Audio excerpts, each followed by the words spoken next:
আমার এই দৃশ্য আমি কি দিয়ে পূরণ করবো? আমার মেয়ে শুক্রবারে নামাজ মসজিদে নামাজ পড়ে, আমি 3 ওয়াক্ত নামাজ বাসায় পড়ি স্যার, কারণ ও আমার সাথে নামাজ পড়তে পছন্দ করে।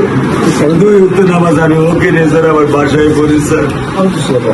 আল্লাহ আমি জানি না আল্লাহ তো আমার এই কোন পরীক্ষা ফেলেছে, এই দুঃখ এই কষ্ট মৃত্যু ছাড়া আমার আর কোনো শেষ নেই স্যার, আর কোনো শেষ নেই স্যার। আপনার দায়িত্ব মানে প্রধানমন্ত্রী নেবে, আমাদেরকে তো আপনাদেরকে শক্ত হতে হবে না, আপনার তো বড় মেয়েটা রয়ে গেছে, এখন তো ওর জন্য আপনাদেরকে শক্ত থাকতে হবে স্যার। সত্য কথা, আমি যখন ওকে ভ্যানে পাঠাই আমি খুব বল পাই, আমি কালকেও বলে দিছি যে আমি আর ভ্যানে দিব না, তুমি প্রতিদিন ওকে রিস্কায় নিয়ে যাবা, রিস্কায় করে নিয়ে আসবা। আমি ক্লান্ত স্যার, 10 বছর বয়স থেকে স্যার অবহেলা পেতে পেতে পেতে পেতে স্যার আমি আর নিতে পারতেছি না স্যার। আল্লাহ আমার ভাগ্যে দিচ্ছে, আমি কি করবো কি করবো? ব্যবস্থা মানে বলেছেন মেয়ের লেখাপড়া হবে, ধৈর্য ধরুন, ইনশাল্লাহ বিচার তুমি খুব সংক্ষিপ্ত সময়, কারণ এটাই বেশি বলতে পারবো না, কারণ আদালতের বিষয় তো। আমরা চার্জশিট দেবো ইনশাআল্লাহ এই 24 ঘন্টার মধ্যে। আমি সত্য কথা বলি, আমার 55 বছর বয়সে আমি এত দ্রুত, এত সুন্দর, এত সুচারুভাবে আমি কখনো দেখিনি। এটা আমি বুঝতে পারছি না, এটা আমি বুঝতে পারছি স্যার। প্রধানমন্ত্রী চলে আসছেন, এটা আমার সৌভাগ্য।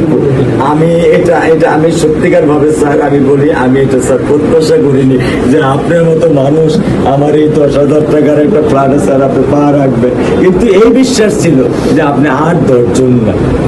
যে মানুষ ট্রাফিক সিগন্যালে দাঁড়িয়ে থাকে, নিয়ম মেনে চলে, সে মানুষকে বুঝতে স্যার আমার এইটুকু বয়সে স্যার যথেষ্ট স্যার।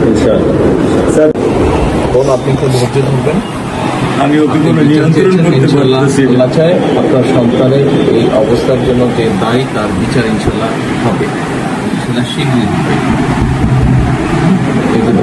আর মালিক যে আল্লাহ তাআলা মালিক, ওনার কাছে আমাদের কাছে সাহায্য চান, আল্লাহ রহম করলেন, সব কিছু দিতে পারে। মানুষ হিসাবে আমাদের যেটা করার আমরা স্যার মিরপুর 10 নম্বর আইডিয়াল স্কুলে ক্লাস 9-এ পড়েছে। টোটাল ওগুলা নিয়ে চিন্তা করবেন না, ওগুলা ইনশাল্লাহ ব্যবস্থা। আপনি যখন যেহেতু বলেছেন, আপনি আপনার কষ্টের কথা বলেছেন, সেই ব্যাপারে আমরা যেটা আমাদের পক্ষে সম্ভব ইনশাল্লাহ। আপনি কিছু বলবেন?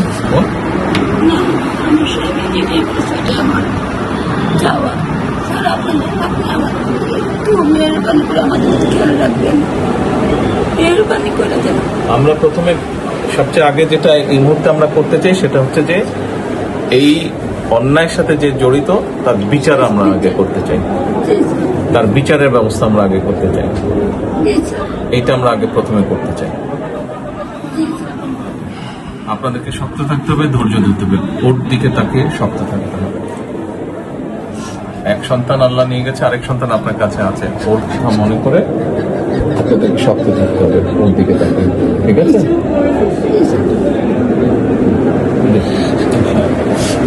চলে আসবে, চলে আসবে, আজকে চলবো।